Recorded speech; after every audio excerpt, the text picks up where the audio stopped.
Good evening again. It's week 9 of our 16-week webinar that's focused on Sharia crime, specifically for peace officers, social workers, and prosecutors and other judicial officials.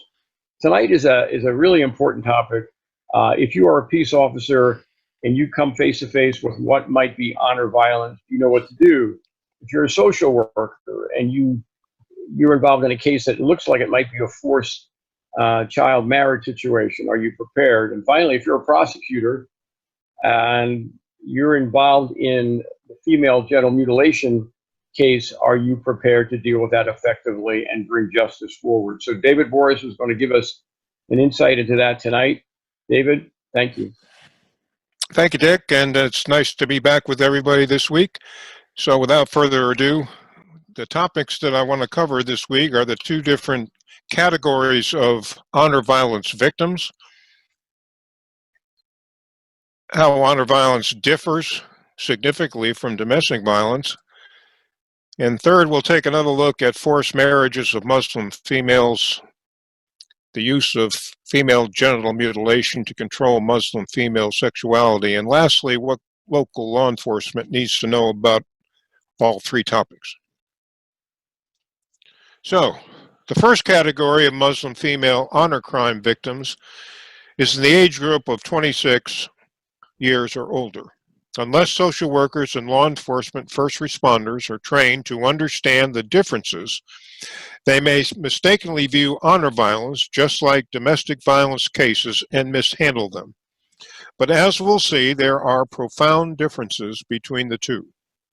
Indeed, there is a concerted effort to sweep the differences under the rug. Progressives and feminist groups, multiculturalists, the Muslim Brotherhood and its affiliates, along with some non-Muslim religious leaders, are in virtual lockstep not to single Islam out.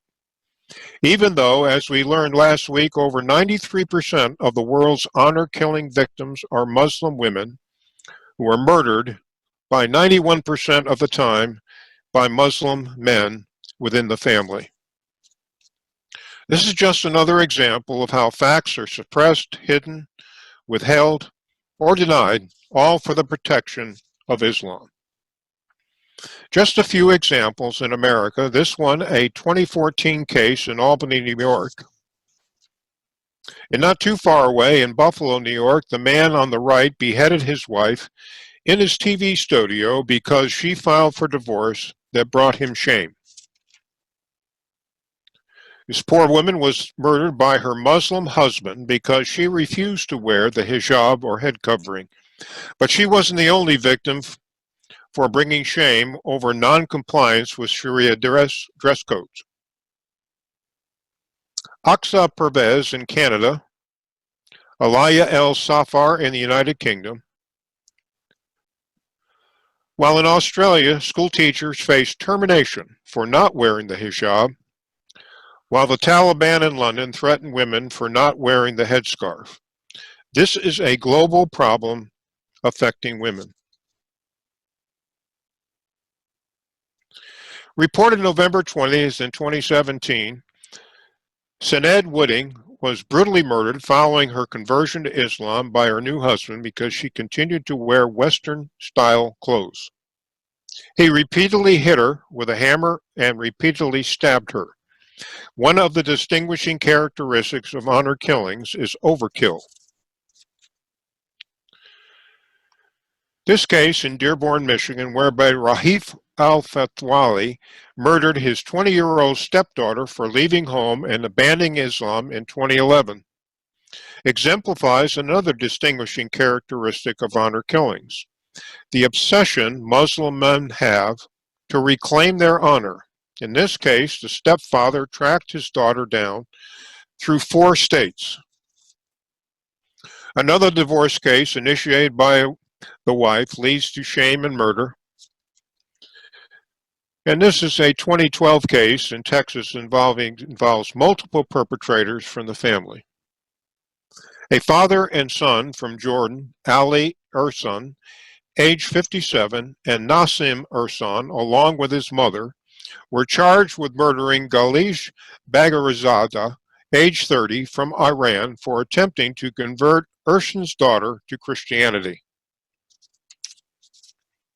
But the case is even more complicated. Nadia Ursan, one of the daughters in the family on the right, was charged with murder because of jealousy over her sister's marriage to a non-Muslim by the name of Cody Beavers, who was subsequently gunned down by the father. Here Nadia appears in court, allowed to wear her hijab at trial. The case of Rikfa Berry illustrates why peace officers and social service workers must understand the dangers facing potential honor violence victims. Rikfa converted to Christianity in private when she was 12 years old. The family discovered her conversion 4 years later when they found a book called The Purpose-Driven Life in 27. The father threatened to kill her if she had, quote, Jesus in her heart, end quote, and threatened to disown his daughter because of the shame of apostasy, while the mother planned to return her daughter to their home of origin in Sri Lanka to be dealt with. The family attended an Orthodox Sharia-compliant mosque in Columbus, Ohio that has ties with the jihadist groups, the significance I'll show you in just a moment.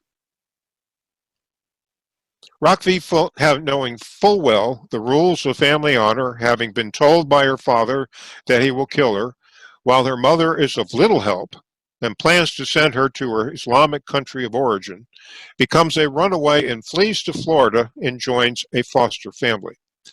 Meanwhile, Columbus police and child welfare officials are contacted by the family to help locate their missing daughter. Clueless about the potential dangers of honor violence to daughters who bring shame to their families, the authorities conclude that Rikfa really has nothing to worry about and should be returned home. In fact, the imam of the family's mosque told the media, quote, changing religions is natural and normal in America, end quote, and added in Islam there is, in fact, no compulsion to religion. Fortunately, Rikfa did not return home, but to this day remains in hiding, knowing her father will not rest until he finds her and kills her to regain his honor. The normal law enforcement social welfare response procedures when dealing with underage runaways is to return the child home to the parents. Muslim families know this and will go to great lengths to convince authorities that they love their child and will take care that no harm will come to the daughter or son. Don't buy that for a minute. Family honor can only be reestablished by the shedding or cleansing of blood. Was this an accident or a cover-up of an honor killing? Fatima Abdallah, age 48, died on August 16, 2009 in Tampa, Florida. The medical examiner ruled the death an accident after she fell, striking her head on a coffee table. The Tampa Police Department investigation determined she repeatedly beat her head on the coffee table and died. Her shame, divorced, and unable to have children. So why did it take her family 2.5 hours to dial 911 for assistance? 2 years later, after her death, the truth emerges. Fear over Muslim backlash and reprisal if the truth was revealed. This should give everyone in law enforcement and our local judicial officials pause. Changing the facts of a case constitutes obstruction of justice. Unfortunately, as we'll see, this isn't the first or last time fear over offending Muslims has influenced law enforcement to be politically correct. Fortunately, in the Tampa case, local pressure has forced officials to reopen their investigation because of the obvious inconsistencies in the statements provided by EMT personnel, police, detectives, and the medical examiner. On September 27th of 2016 in Cleveland, Ohio, Jamal Mansour from Jordan was charged for murdering his 27-year-old daughter, Talhani, for dating a non-Muslim American man and for a work-related trip to Las Vegas. Mansour claimed her death was an accident, even though he shot her twice in the head. Another honor killing in Cleveland, Fahid Saeed killed his ex-wife, Rosa Al-Danoun, following their divorce, her obtaining a protective order and custody of their child. Amir Sami was charged as an accomplice after Rosa's body was discovered in Brooklyn, New York.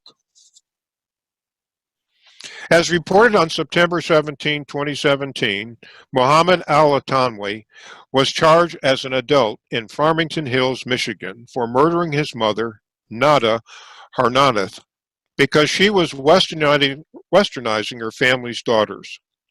As a footnote to the case, one local police officer recognized the true nature of the case, told the police chief, "Well, Chief, it looks like we've had our first honor killing," only to have the chief respond in total disbelief and denial.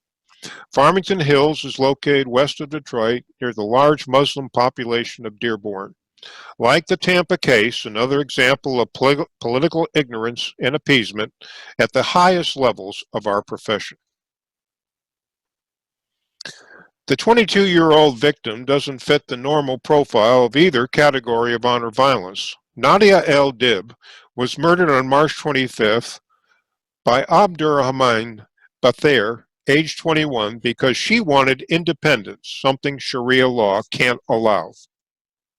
This legal interpretation of Sharia was advanced on April 21st in Chicago by Imam Dr. Al-Sharf Nassarat during service at the Dar el-Hijra Mosque. So our profile of the first group of honor killing victims. Note the average age, and that nearly 90% were wives or girlfriends of the Muslim perpetrator. Many were tortured, and the vast majority were killed for being too westernized. Only a relatively small percentage were killed for sexual impropriety. We should probably add another item to our profile: the failure of some law enforcement and judicial officials to recognize the nexus of the crime to Sharia. This is nothing but nonfeasance. While claiming to pursue the facts, even though many peace officers, social workers, and judicial officials do not understand their true significance, or worse, cover them up. The second category of victims are Muslim girls 18 years of age or younger. These honor killings are committed by the fathers and often with family acquiescence or direct participation. It's important to remember everyone in the family understands the rules and the consequences for violating them. On New Year's Day, 2008, Amani, 18, and Sarah, 17, were shot and killed by their father, and their bodies left in the back seat of his taxi cab in a hotel parking lot. Their crimes were all associated with becoming westernized, not following the Sharia rules of dress, wearing Western clothes, unescorted, dating a non-Muslim boy, acting out and bringing attention to themselves while going out at night. The last time I checked, the father has not been caught and remains at large to this day. This is the mindset of honor-shame culture. The victims are to blame. They pulled the trigger, according to their brother, another second-generation Muslim who understands the rules and what is expected of him in the future. Another murder to reestablish family honor because the daughter is becoming westernized and her father, Falik Hassan al-Maghrib, feels shamed. In this case, he used his car to kill his daughter, for which he was charged with second-degree murder. Honor violence and murder are well thought out and planned beforehand. They are premeditated, not spontaneous. Judicial officials need to understand this important distinction between the two types of crimes in the home: honor violence and domestic violence. Forced suicide of young girls who are presumed pressured or pushed to their death by their family. In order to restore her family's honor, as I recall, this was the initial ruling in the Farmington Hills, Michigan case, where the son is charged now with the murder of his mother. Authorities originally thought she had jumped to her death. Family members will attempt to mislead the police to protect themselves from being charged. Mubarak Udin killed her baby daughter by throwing the child from her 8-story apartment on November 11, 2015. Udin had become pregnant by her boyfriend, and by now we all know the consequences for her actions, just like she did.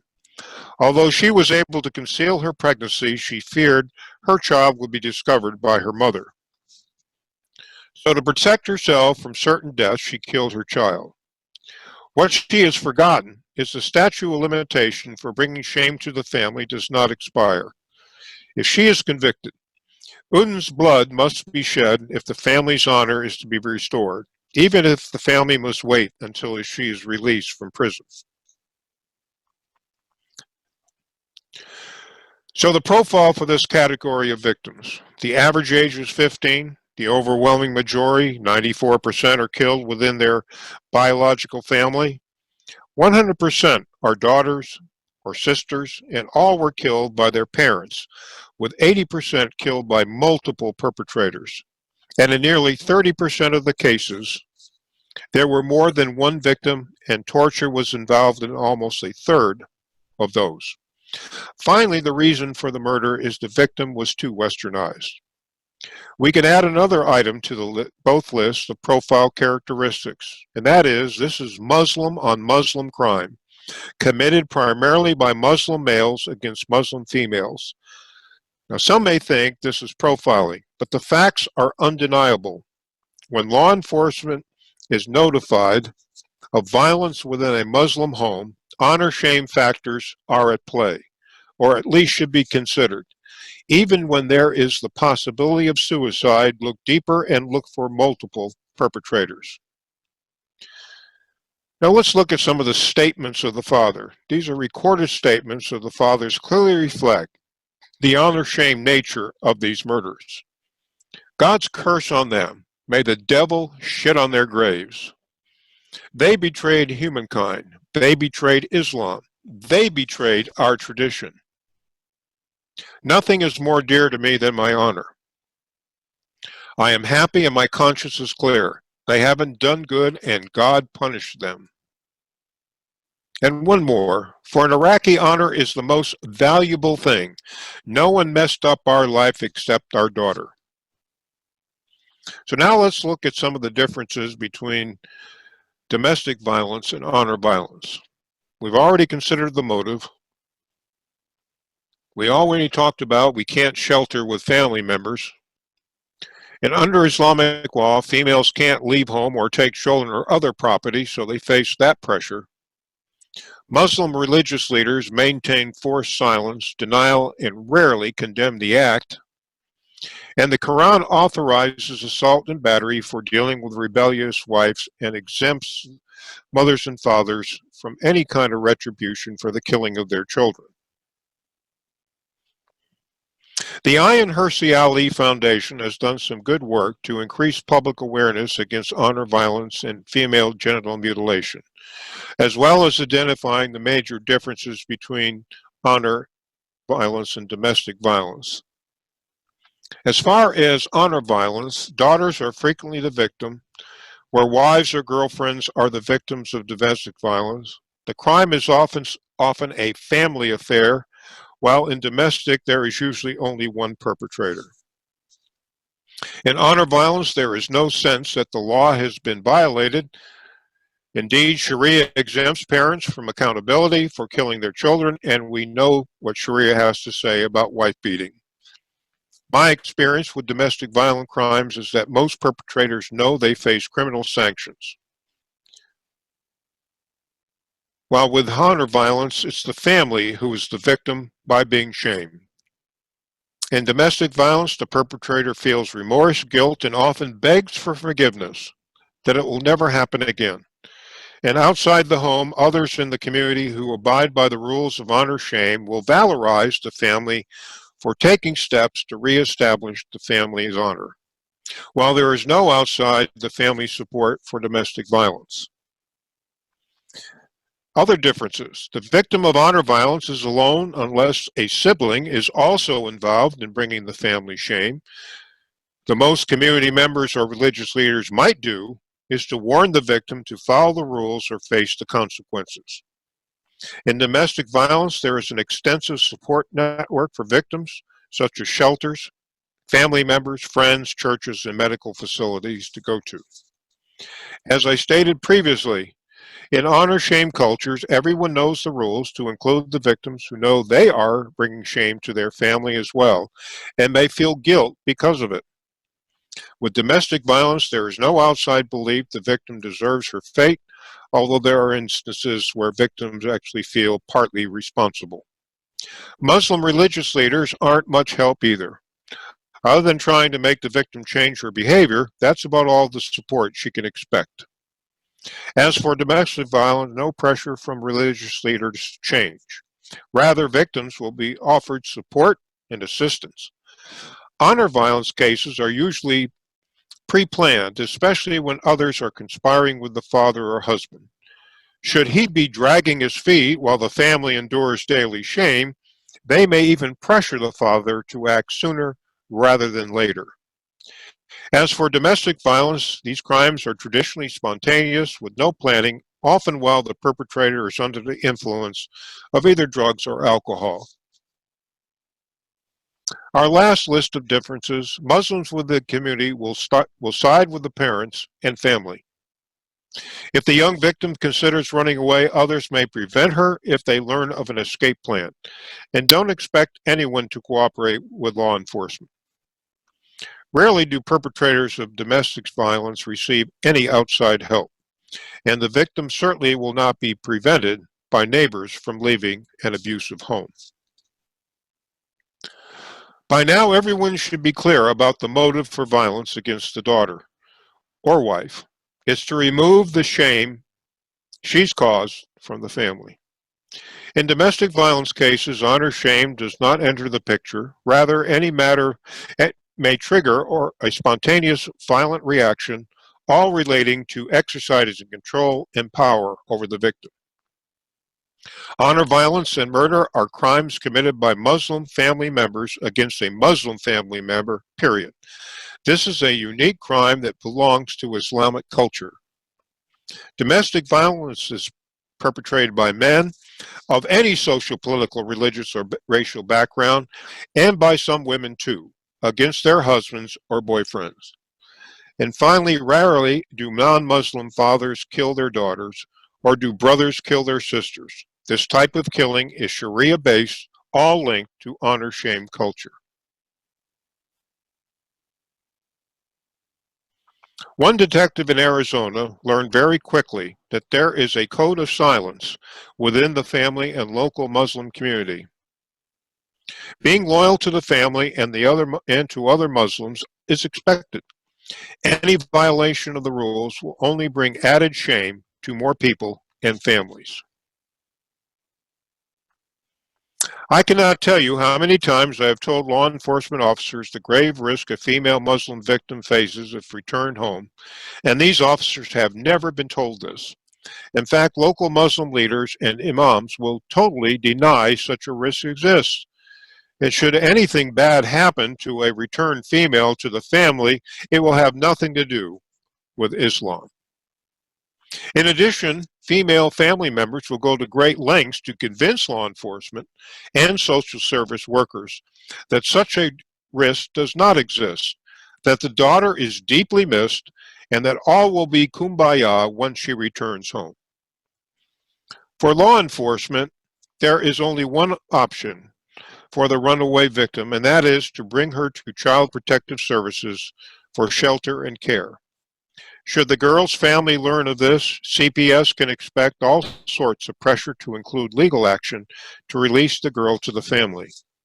Without prior knowledge of the inevitable consequences, social workers may unwillingly make a terrible mistake. By now, most of you in our webinar audience recognize the lengths some will go to keep the truth from the public. Most law enforcement agencies have no training how to recognize Sharia crimes, let alone violence and murder that may stem from an honor-shame culture. And there is great pressure by the multiculturalists not to create a special crime category to track these crimes. Let's turn now to our local judicial officials and some of the problems they've caused.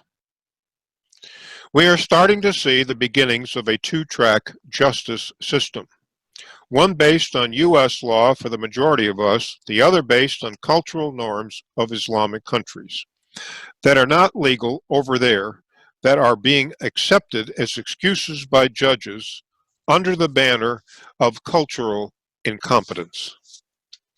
For example, in New Hampshire, a recent domestic violence case illustrates the point. Austin Battesi had 6 misdemeanor charges dropped by the local prosecutor, Andrea Miller, involving striking, punching, grabbing, kicking, and pulling the hair out of a 27-year-old girl or 27-year-old weeks pregnant victim. This New Jersey case of 2010 is one of the best examples I've seen of what happens when a judge at a local court accepts Islamic religious norms as a defense. Remember, under Sharia, a husband has the right to expect sex from his wife on demand. If a wife refuses, the husband cannot be charged with raping her when he forces his wife to comply without her consent. Recall our webinar on Sharia and women and how Muhammad referred to wives as a field to be used by their husbands any way they want for sex. Thus, because our judge bought into the defense that the former husband had no criminal intent and was only doing what he had been taught and what was religiously sanctioned under Sharia, there was no rape and no need for a restraining order. Fortunately, the appellate judge overturned the local judge decisions. We can leave our coverage of honor killings and violence on a positive note that at least one judge in New Jersey has the common sense to overturn a bad decision when he sees it. Don't make the mistake of comparing forced marriages to the old shotgun weddings of the past. In short, there is no consent and often involves threats of violence, coercion, kidnapping, or death. Death of a daughter who refuses. It is another honor-shame issue for the family, just like we saw with honor violence. And don't fall for the politically correct line that these are just like arranged marriages, where two families bring a son and daughter together for marriage and may offer them incentives to overcome any reluctance. Nevertheless, there is no compulsion, and both prospective partners are free to walk away from the marriage. We need to take the gloves off and call the Sharia sanctioned practice what it is so often is, a crime or pedophilia. And let's not forget what we previously learned about the sexual abuse of young boys by much older men either.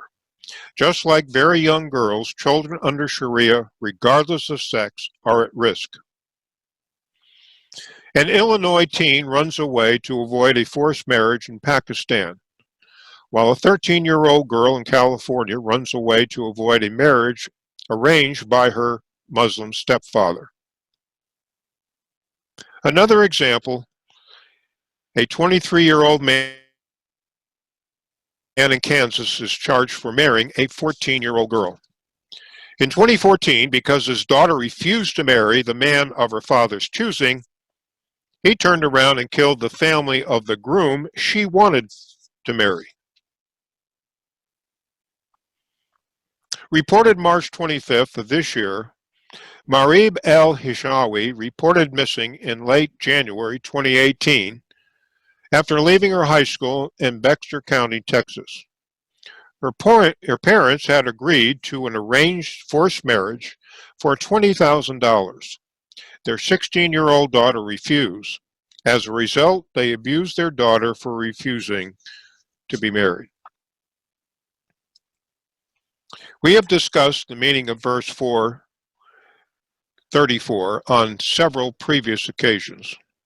This is the one giving permission to husbands to beat their wives for disobedience. It also places men in charge of women. In other words, they have custody of the woman and their families.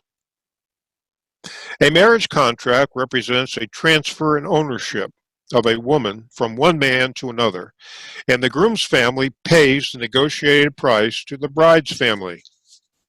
This is another reason why virginity of the bride is so important. No one wants to marry a non-virgin bride, so the male guardian has no leverage to compel her to marry. Once a non-virgin reaches puberty, she must give her consent to the marriage. These stipulations are all explained in the Green Book. Anytime a Muslim female flees from the threat of a Sharia-sanctioned crime like honor violence, forced marriage, or female genital mutilation, law enforcement and social workers have the same problem to address. What do we do with the victim? If we follow Phyllis Chesler's advice, the victim needs to be placed in the Witness Protection Program, her identity and background totally changed, and she should never return to her family. The risk is simply too great. If a Muslim female student reports that she fears being victimized, she may be reluctant to return to authorities for follow-up. I tell peace officers never attempt to make contact with a girl at her home. Always exercise the highest degree of caution by reestablishing contact at the girl's school or some other place the victim won't be exposed to her family. Judicial officers are just as vulnerable to our political correct multicultural narrative as anyone. And like everyone else, they've been kept in the dark about Sharia-sanctioned crimes and the dynamics of the honor-shame culture that place so many female Muslims at risk. Recall the New Jersey judge's reasoning why he refused to issue a protection order to a woman threatened by rape at the hands of her former husband. The next case is another example why judicial officials need to be trained in these matters. Let's let the facts speak for themselves. We have a 19-year-old refused to marry a 38-year-old Muslim man.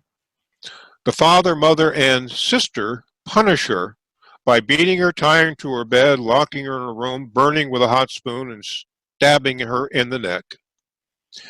And the mother brings the daughter to the hospital, and it's there she identifies her attackers. Here's a look at the family who punished the girl for refusing to marry the much older man. All perpetrators received probation.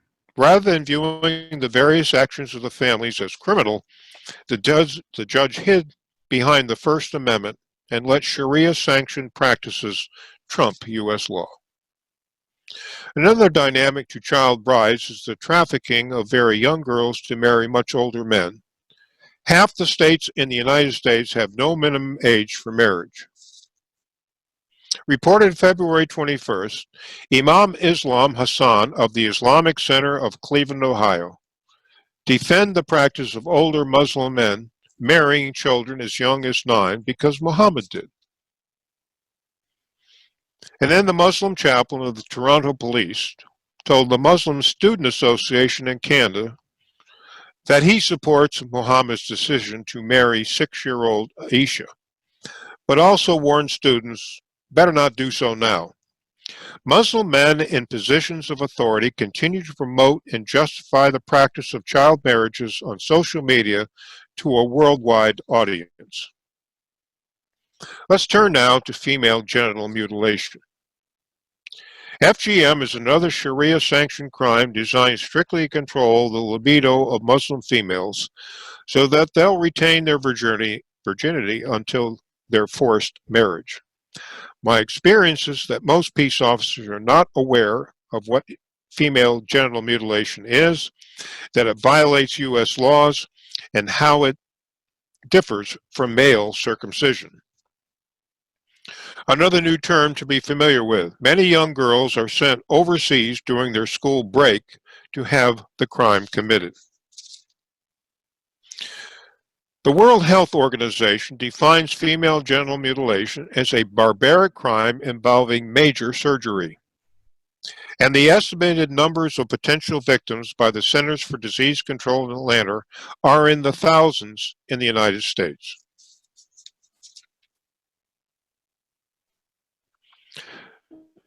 The Green Book of Recognized Sharia Law states that circumcision is mandatory for women as well as men, and specify what is to be done to females in order to be in compliance with Sharia.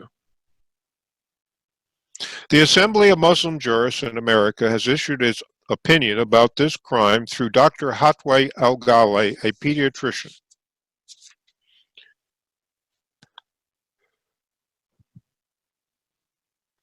Fortunately, there is one institution in the United States willing to resist this Sharia crime and those who promote it.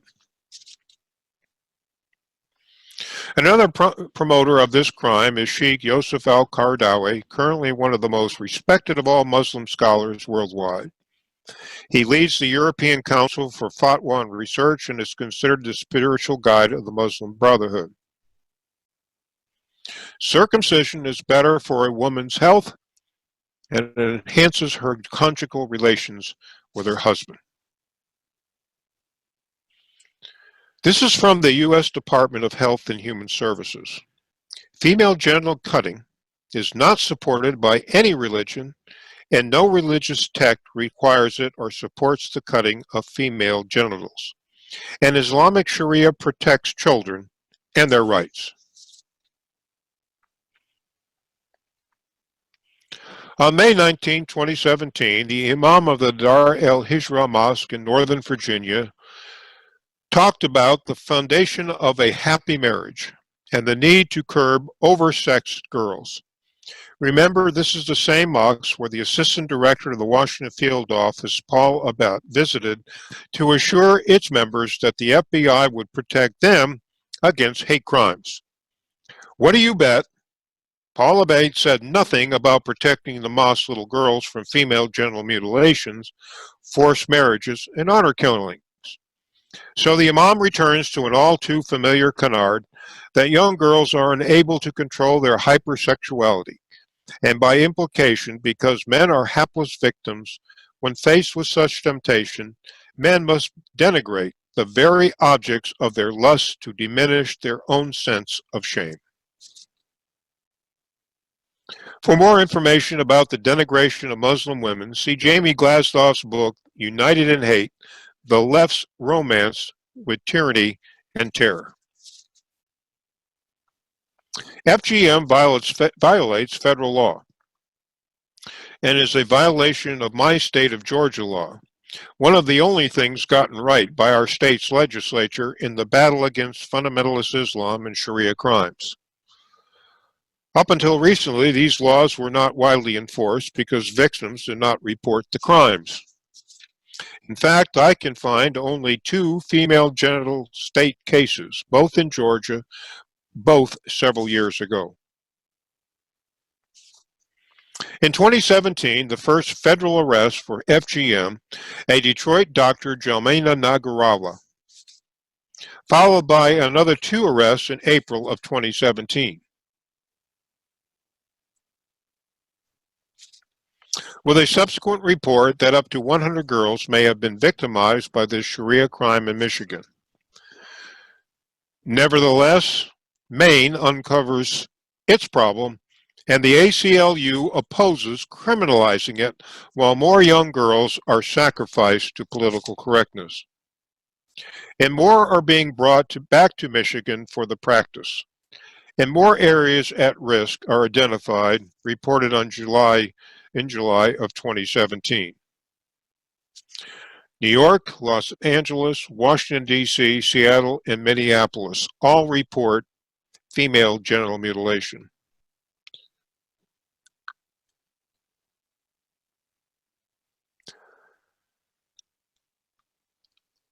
Meanwhile, affiliates of the Muslim Brotherhood, like the new rock star of the progressive feminist movement in America, Linda Sarsour of New York, insists female genital mutilation is not Islamic or sanctioned under Sharia.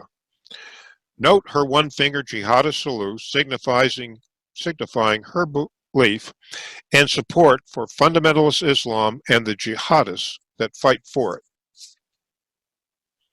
And returning to my state, we now have a clinic outside of Atlanta to reverse the procedure. But I can't help but wonder if female genital mutilation is now against Georgia law, will the clinic have to report suspected violators? I think not. There are several reasons for this crime and why it's committed. For traditions of femininity, to prevent intercourse before marriage, of course for family honor, so the daughter will be able to prove her virginity on her wedding night to her groom's family. This is why assimilation is resisted, to preserve Islamic cultural identity, even if it means breaking U.S. laws. This crime is being further promoted by refugees brought to the United States from Africa or Middle Eastern Muslim countries, performed on girls without their consent at a very young age, sometimes as part of a public ceremony involving multiple female victims, along with young boys being circumcised. Far too often, the female family members who commit the crime of genital mutilation, the mothers, older daughters, aunts, and grandmothers, along with midwives, have no medical training and don't use any painkillers, antiseptics, or antibiotics. So the effects are numerous and very predictable.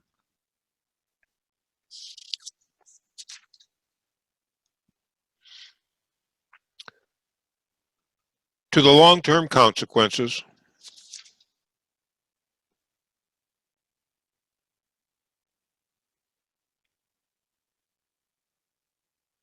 to the original intended effect to curb sexuality, and the psychological impact that are all worth noting. Knowing all this, Twitter promotes the crime, and Connecticut senators fail to make it a felony. U.S. law criminalized female genital mutilation in 1997, and in 2013 criminalized the transport of female overseas for the procedure. So how should peace officers, social service workers, and judicial officials respond to the 3 Sharia crimes we've covered? Take any report of one of these crimes seriously. Do not blow them off as being unique religious customs protected by the First Amendment. They are criminal acts, and the victim is at extreme risk for reporting the crime. Remember the almost certain culpability of family members. Take extreme measures to maintain victim confidentiality. For runaways, don't return Muslim girls home who are fleeing from these crimes, and closely screen foster care families for any affiliation with Sharia. If an investigation is open, victims may be reluctant to cooperate out of fear. Use extreme caution when follow-up becomes necessary. Any report that a Muslim female is being sent to her parents' country of origin is a red flag for FGM or a forced marriage. Should the unthinkable happen, and there is now a death investigation or violence used against a Muslim female, expect no family cooperation and multiple family perpetrators. Be alert for overkill or extreme repeated violence and body mutilation after death. And don't look for family remorse, especially on the part of the father. Expect pushback from Muslim religious leaders that the crime has nothing to do with Islam, while other non-family members may also be culpable, especially if they in some way hindered the female from escaping. And finally, if you have to engage a translator, be careful. Loyalty to the Muslim Ummah runs deep. This concludes our webinar for this evening. Please remember we'll not meet next week on election night, but we'll resume on November 13th to cover these topics: grooming gangs and Tarish, the need for caution when selecting community partners, Intifada in America, and finally, fundamentalist intimidation against see something, say nothing. I'll now turn the session over to Mary, who will handle your questions and observations. Thank you all for coming tonight. Good evening, everybody. I'm glad David is back. We've got one question in the hopper, and we've got a couple of questions we're going to cover from last week before we get started with the new ones from tonight.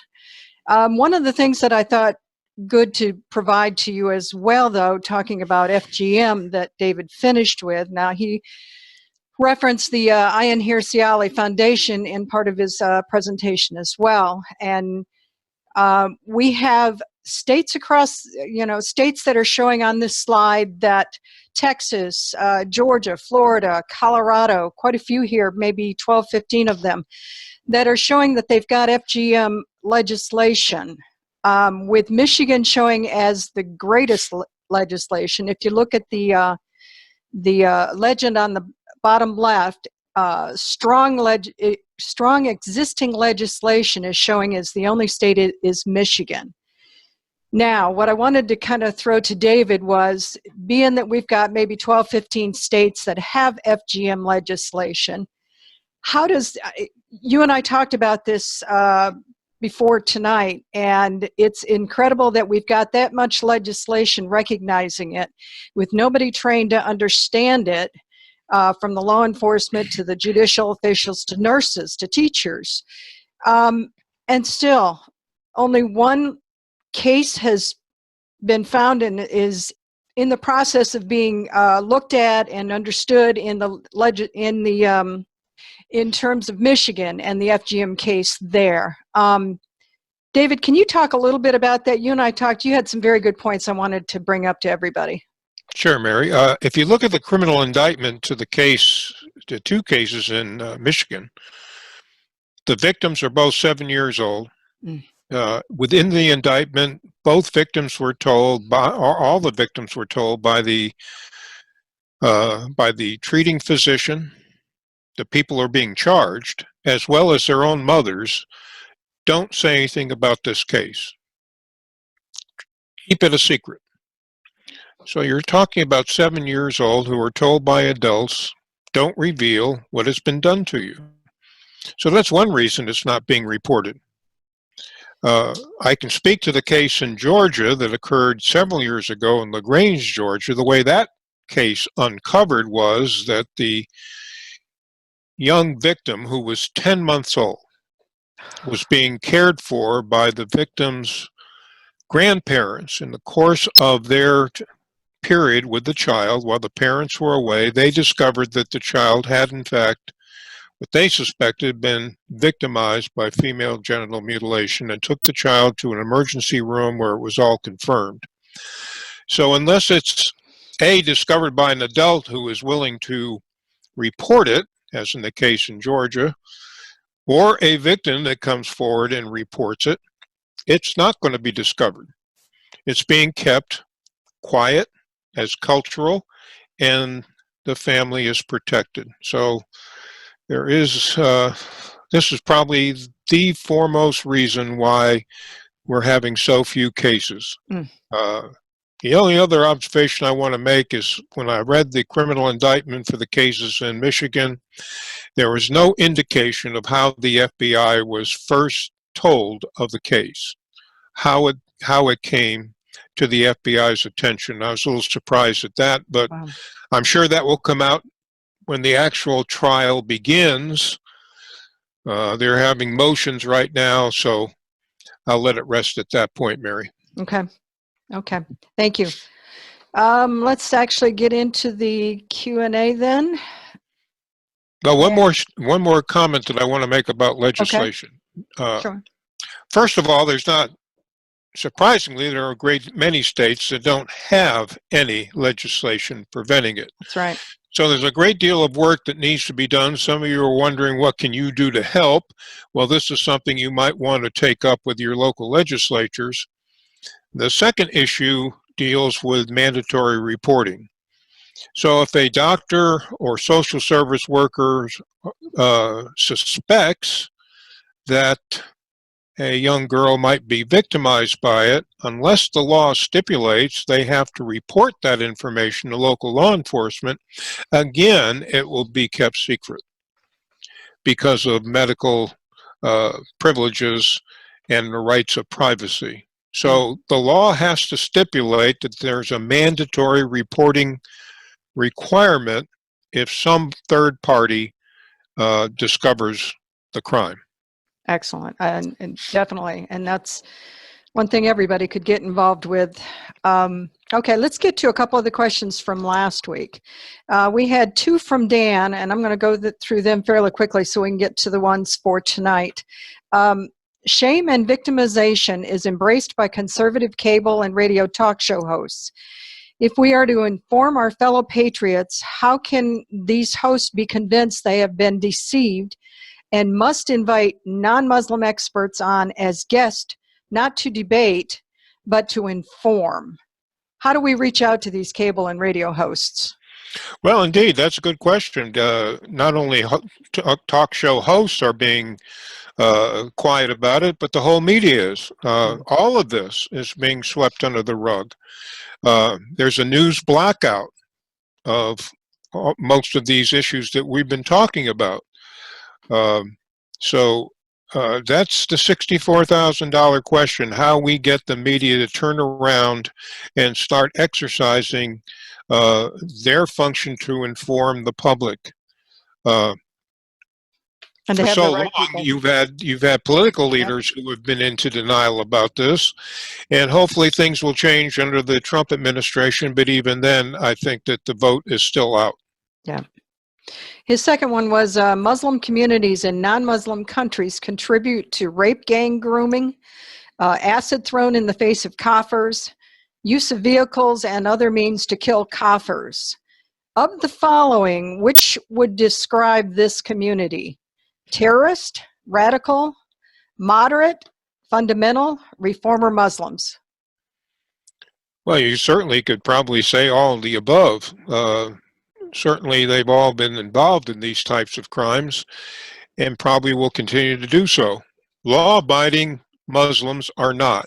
By definition, they're not involved in it. And there are many of them here in this country who are taking steps to report these matters to local authorities, as long as local authorities don't ally themselves with the Muslim Brotherhood. Yeah. And we talked about that in past weeks, how either unwittingly or because they're told to, they're partnering with the very people who are supporting all of these crimes. Thank you. All right, from Claire. Suggests that the reason second and third generation Muslims in U.S. are more devout and faithful to Sharia and jihad than their parents is due to permissive atmosphere for Islam to flourish, meaning nobody gets quote unquote radicalized. They are raised in devout, practicing households, attend madrasa and mosque where Islamic lessons are reinforced. Comments? Well, I would agree with that. And I would also say that there are many other reasons why Muslims, especially in the second and third generation, are turning to jihad and becoming radicalized. And we're going to cover that in some detail during the webinar toward the end of our sessions on the radicalization process. So we'll address not only what Claire brings up, but some of the other motivations that inspire radicalization amongst the second and third generation Muslims, as well as those who convert to Islam. Okay, we've got one from Laura. This is for tonight. I believe the phrase is vacation cutting in the UK, and I think that's what you called it, but let me go on. In the UK, they are instructing young girls to put spoons into their underwear. I saw this. So when they go through the metal detectors at the airports, they can be identified. And I think you maybe had that in one of your presentations, David. I did. Yeah. And it's amazing how indigenous women are expected to change and take precautions against this practice and many other Sharia crime practices while we continue to allow the crimes to be perpetrated. Yeah.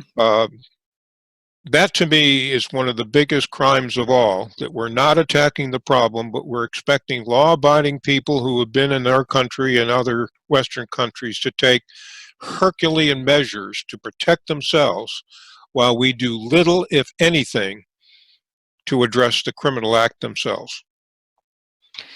Okay, Donna wants to know, any way to remove judges, police, any law enforcement who don't comply with American laws for pedophilia, FGM? Well, I wish there was. It would take a public outcry, and I think the best exposure is the sunlight of disclosure. Most local judges are elected. Yeah. So that could become a campaign issue if they're discovered for taking these types of measures. But I'm here to tell you the vast number of law enforcement officers that I've come in contact with, and indeed to the class that I gave this past week while I was absent, the very first question that I asked the officers in attendance, can you name one Sharia sanctioned crime? And there was total silence. Not one officer could name one sanctioned Sharia crime. And I dare say not one officer in the class even understood what Sharia is. So we've got a lot of work to do. Wow. They have been just as sheltered as anyone else. I had a young Marine in my class who did 2 tours in Iraq and Afghanistan, and he said this is the first time that he has been exposed to the true nature of the threat. He did not receive even a proper threat briefing when he was in the military, and of course we all know why. It's because of the purge of training that has been done, and it is yet to be corrected. I understand that, but I still find it very incredible that they were face to face with it in the Middle East, in Afghanistan, and still didn't understand it. That's incredible to me, but I get it. And you're right. It's an uphill battle we are fighting. Okay, we've got another one from Arthur. This question was from this is a question from last week about the statement David made regarding that Muslim women are raised and bred to be submissive and subservient to men. And I was wondering, is that all men or just Muslim men? Well, they're not to have any contact with non-Muslim men, certainly none without supervision. So I have to say that it's primarily Muslim men within the family, their family of origin, as well as their future husband. Okay, we've got one from Patty. On a previous teaching, I thought it was mentioned that the medical clinic in Atlanta was doing FGM. I must have misunderstood, as tonight you mentioned a clinic that reverses FGM. Just wanted to clarify that aspect. Thanks so much for explaining about these horrific criminal acts that are being done in families so we can understand what is happening. So, you want to comment on the FGM clinic? No, there's no clinic that's legally performing FGM in the state of Georgia. It's a 5 to 10 year felony if convicted. So if it is being done at all, it's being done the same way that it was done in Michigan, under the radar screen. The clinic that I mentioned is for the purposes that the viewer stated. Okay. And we've got one from Rod. Why has there only been one federal FGM indictment in the 20 years since the law was established? Given the vast numbers of young girls affected by it, why are there no state-level indictments? Well, for the reason that I cited, number one, if it's done with young girls at a very, very young age, they're not going to report it because they're told not to keep it secret, that they understand the rules of bringing shame to their family. Certainly the doctor's not going to report it for doing it. So unless you have a third party who's willing to come forward, as in the case of LaGrange, Georgia, and notify local authorities, law enforcement has no way of knowing until it's reported, and that's the problem. It's kept within the family.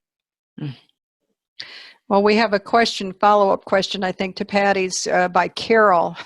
I'm not sure we can answer this, David, but how can FGM be reversed? I am not sure on that one. Well, I'm not either, but I guess there are attempts that ways that they can surgically do just about anything now. Pretty much. So I couldn't begin to answer that question. I think that's a question for a doctor, but okay, let's do, I think we've got time for maybe one or two more. Jim wants to know, how do we get law enforcement engaged to be trained in the impacts of Sharia crimes if no mosque or Islamic center is currently in their community? And the response that is given, we don't have that problem here. Well, that's the $64,000 question. I've been trying to get law enforcement interested in this in a long time, but just a couple of observations. The last time we had a jihadist terrorist attack in this country was almost 1 year ago on Halloween night of last year in New York City, when we had a jihadist run over, I think it was 8 people, or killed 8 people walking on a walking bike path in Manhattan. Since then, not one jihadist attack. How many active shooter crimes have we had in our schools and other public places since then? How many crimes involving MS-13 have we had since then? The list goes on and on and on. From a police perspective, this is something that can be put on a back burner because they have so many other matters to deal with right now. So unless you've got a chief or sheriff that wants to be a little proactive, as the sheriff in Barrow County, Georgia, the last time that I gave a class in my state was on the 8th of March of this year. Since then, I'm sure that officers are being trained in all sorts of things, but this is not on the front burner. Yeah. Okay, that's the last question, and I think we will move into talking about the radio show, and I will bring Dick in to close it out. Thank you, David. Okay, good night, everybody, and see you in 2 weeks. All right, so we've got, of course, the Sharia Crime Stoppers action line. I'm not going to go through all of this again because I've said it, I think, and most everybody understands it. But just to give you a flavor of the mechanics side of it, that's where to find us on Blog Talk Radio, Global Patriot Radio. Call us just to listen, call us to join in. We're always anxious to hear what's going on in your community, and I'm going to let Dick tell you what's going on for this Friday and close us out. Thank you, Mary. David's remarks tonight are chilling for most of us, and we've decided that the Sharia Crime Stoppers Action Line radio program, which is on every Friday night, this Friday, the 2nd of November, it will be on, is a way to amplify with real personal stories. So you're going to hear from time to time specific stories of Sharia crime from the victims. In this particular Friday night, we're going to have 2 women who have been the victims of Sharia crime, and they're going to talk about their stories. Their stories will be told with great detail, and there'll be opportunity for Q&A. One of them is a public figure, Farrah Prudence. You may have seen Farrah before. And the other one we're just going to call Polly for her own protection. They're going to describe in, unfortunately, gruesome detail their experiences. One of the topics we're going to explore is, how could women in America actually get seduced into the world of Sharia? How does that occur? And in one of the cases, there's a real life story to explain that. And once they are trapped inside of Sharia, how do they get out? What happens? And even if they escape, how does their life continue? A detail on that, just you might be interested. Farrah Prudence has a fatwa on her head. So she's a brave woman, as is Polly. They'll both speak out on Friday night, but Farrah in particular left Islam. Her father, since we talked about honor violence, honor killing, her father went and got an official fatwa to take her life. She exists today, and I realize that she's moved with her family recently because she is continually concerned about her ongoing attempts of her father in North America to find her and restore the honor, as David explained. So this is a very brave woman. She speaks out. She wants people to understand it, and Polly is equally brave. So this Friday night, 7 p.m. Eastern Time, please join us on Sharia Crime Stoppers Action Line, and we will invite you to listen in. You can listen on your computer, dial in, ask questions, and we appreciate your interest tonight and your interest in the United West website, Sharia Crime Stoppers page, which is always updated with new information. You've got the webinar coming back with David on the 13th. And this Friday night, you have the conversation with real victims of real crimes sanctioned by Sharia. Thank you very much. Good night.